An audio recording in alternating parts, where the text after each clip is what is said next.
o'zimizni To'raqo'rg'on Gulqishloqqa shu daryoga shunaqa qayiq olib kelishibdi mana. Hop, kishi boshiga 50 ming so'mdan ekan. Hop, 2 kishi o'zimiz boramiz desangiz 200 ming so'mga olib kelib, daryoni ko'prikni aylantirib sayr qildirishar ekan. Lekin zo'r, emotsiyasi boshqacha.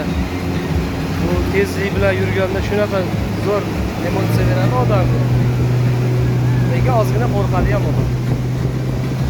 Mana